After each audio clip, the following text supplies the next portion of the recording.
Indian super ലീഗിന്റെ title Mohan Bagan super ജയൻസിന് ഉറപ്പിച്ചു കഴിഞ്ഞു. പിന്നെ ഇനി ആ ഒരു കപ്പിന്റെ കൂടി ഒരു തീരുമാനം അറിയിക്കേണ്ട ആവശ്യത്തിലേക്ക് എത്തിയിട്ടുണ്ട്. ഇപ്പോൾ എന്തായാലും മോഹൻ ബഗാൻ സൂപ്പർ ജയൻസ് വളരെ ആത്മവിശ്വാസത്തോടു കൂടി തന്നെ അപ്രോച്ച് ചെയ്യുന്നത്. അവരുടെ ഗ്രേഗ് സ്റ്റുവർട്ട് ആയാലും മറ്റേ പുള്ളി ഉണ്ടല്ലോ, ആരാണ് ഗ്രേഗ് സ്റ്റുവർട്ട് ആയാലും പരിശീലനായിട്ടുള്ള മൊലീന ആയാലും വളരെ കൃത്യമായിട്ട് കാര്യങ്ങൾ പറയുന്നുണ്ട്. അവർക്കൊരു ടെൻഷനോ കാര്യങ്ങളോ ഒന്നും ഇല്ലെന്ന് പറയുന്നുണ്ട്. അതേസമയം ജംഷഡ്പൂരിന്റെ കാര്യം നമുക്ക് പിന്നീട് ചർച്ച ചെയ്യാം. ഇന്നത്തെ മത്സരം വരുന്നത് നമ്മുടെ ബംഗളൂരു എഫ്സിയും എഫ് സി ഗോവയും തമ്മിലാണ്.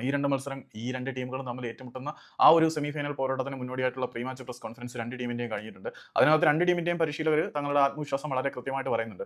ബംഗളൂരിന്റെ പരിശീലകനായിട്ടുള്ള ജെറാഡ് സെറഗോസ ആത്മവിശ്വാസത്തിന്റെ പീക്കിലാണ്. പുള്ളി പറയുന്നത് ഞങ്ങൾക്ക് ഒരു പാർട്ടി ഉണ്ടായിരുന്നു, അത് കഴിഞ്ഞ് ഞങ്ങൾക്ക് ഇനി അടുത്ത പാർട്ടിയാണ്. പാർട്ടി എന്ന് ഉദ്ദേശിച്ചത് മുംബൈ സിറ്റി എഫ് സിയെ ചിഹ്ന ഭിന്നമാക്കിയ ഒരു പോരാട്ടത്തിനെ കുറിച്ചാണ്. ആ ഒരു പാർട്ടിയുടെ ആഘോഷം കഴിഞ്ഞതേ ഉള്ളൂ. ആ ഒരു പാർട്ടിയുടെ ആഘോഷത്തിൽ ഞങ്ങൾ മതിമറക്കാൻ നിൽക്കുന്നില്ല. കാരണം ഞങ്ങളുടെ റിയൽ പാർട്ടി വരുന്നത് എഫ് സി ഗോവയ്ക്കെതിരെയാണ്. ആ ഒരു സെമി ഫൈനൽ പോരാട്ടത്തിനാണ് പാർട്ടി എന്ന് ഉദ്ദേശിച്ചത്. എന്തുകൊണ്ട് അദ്ദേഹം ഫൈനലിന്റെ കാര്യം പറഞ്ഞില്ല? ഫൈനൽ ഒരു കരുത്ത പോരാട്ടം ആയിരിക്കും എന്ന് വിശ്വസിക്കുന്നതുകൊണ്ടായിരിക്കാം.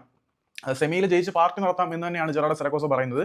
അതേസമയം മനോലയുടെ പ്രതികരണം എന്താണെന്ന് വെച്ചാൽ, നമ്മുടെ മനോല പറയുന്നത് എന്താണെന്ന് വെച്ചാൽ, പുള്ളി പറയുന്നത് സാധാരണഗതിയിൽ ഈ ISLന്റെ ഒരു സെമി ഫൈനൽ എന്ന് പറയുന്ന കാര്യങ്ങളൊന്നും എന്നെ സംബന്ധിച്ചിടത്തോളം വളരെ എക്സൈറ്റ് ചെയ്യുന്ന കാര്യങ്ങളൊന്നുമില്ല. പക്ഷേ now this time F C ഗോവയ്ക്ക് വേണ്ടി ആദ്യമായിട്ട് സെമി ഫൈനലിലേക്ക് വരുമ്പോൾ ഞാൻ കുറച്ച് എക്സൈറ്റഡ് ആണ്. കാരണം എഫ് സി ഗോവയ്ക്ക് ഇതുവരെയും ISLലെ ചാമ്പ്യന്മാരാവാൻ കഴിഞ്ഞിട്ടില്ല. അവർക്ക് വലിയ ലെഗസിയും കാര്യങ്ങളൊക്കെ ഉണ്ടായിട്ട് ആ സെമിയും ജയിച്ച് ഇനി ഫൈനലിലേക്ക് എത്തിയ കിരീടം നേടുന്നതിന്റെ ഒരു ത്രസിപ്പിലാണ് ഞാൻ നിൽക്കുന്നത്. സോ ഇന്നത്തെ സെമി ഫൈനൽ മത്സരത്തിൽ ഞാൻ വളരെ എക്സൈറ്റഡ് ആണ് എന്നാണ് പുള്ളി പറയുന്നത്.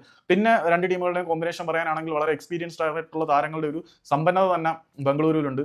നേരെ മറിച്ച് എഫ് സി ഗോവയിലും അതുപോലെ തന്നെയാണ് കാര്യങ്ങൾ പോകുന്നത്. വളരെ എക്സ്പീരിയൻസ്ഡ് ആയിട്ടുള്ള ഒരു സ്കൂഡ് സന്ദേശ് സിംഗിനെ പോലെയുള്ളവർ അണിനിരക്കുന്ന ഗോവയ്ക്കുണ്ട്.